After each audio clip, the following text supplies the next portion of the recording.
This just in, breaking news, episodes 1 through 3 of Star Wars Andor weren't just a fluke. Episode 4 of Star Wars Andor is really good as well, and in fact, sets it up to be even more of a spy/political thriller set in the Star Wars universe, and I am here for it. Diego Luna continues to kill it as Andor. The intrigue that's being built up is great, unlike anything that I've seen in Star Wars before, certainly in live action. And Genevieve O'Reilly especially has caught my attention with her plotline of Mon Mothma. I mean, come on, when have I ever thought, man, I can't wait to see this tense political dinner in Star Wars. But that's what I'm thinking by the end of this episode because of her performance. So because of that, I went back and watched one of her first appearances as the character, which was actually voicing the role in Star Wars Rebels. In this episode, she has denounced the Emperor for another just act of cruelty and evil and genocide against a helpless people. And so she's on the run. Our rebels, the crew from the Ghost, come to transport her to essentially give a speech to the rebels around the galaxy, and hopefully her words can bring together the Rebel Alliance. It's a good little episode, and I really wasn't expecting... it's got some great Star Wars space battles, like fighter battles in a nebula. It's got some really cool, like a probe seeking them out in a debris field, and then they have to hunt the probe down before it can send their location out. Some really exciting just space battle stuff, which I wasn't expecting, but it's also got two great speeches from Genevieve O'Reilly, who voices Mon Mothma in the episode, just as she played the character in Rogue One, some deleted scenes from Star Wars Episode 3, Revenge of the Sith, and now a lot in Andor. So this episode shows what she's talking about in Episode 4. She says, hey, look, if I'm exposed, like if stuff goes wrong with this rebellion stuff, I'm the first that's going down. And this episode in Star Wars Rebels sees that happen.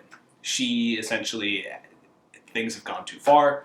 She calls out the Empire, and then all pretenses are off.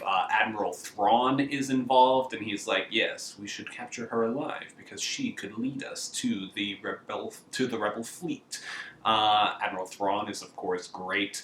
Has some good outmaneuvering of Hera, thinking that they'll just be able to silently slip away, but because Thrawn is able to predict where they're going, that leads to the nebula space combat. It's a really good, short little episode. Rebels does some great stuff when it's firing on full cylinders. And I think, also interesting to note, that the world that Mon Mothma calls out in her speech in the beginning of this Rebels episode, the world that's being attacked and brutalized by the Empire, I think is the same planet that in Episode 4 of Andor, when she's arguing with her husband about setting up a dinner with these politicians who are doing cruel and evil things as politicians. These are the people who cut off the supply lines to that same planet. So I'm wondering if that's just a fun little Easter egg, that it happens to be the same world that that is being brutalized by the Empire so much, or if maybe we'll see more of it in Andor. We don't see any of it in this episode, but just an interesting little through line in her path of political rebellion into straight-up militant rebellion.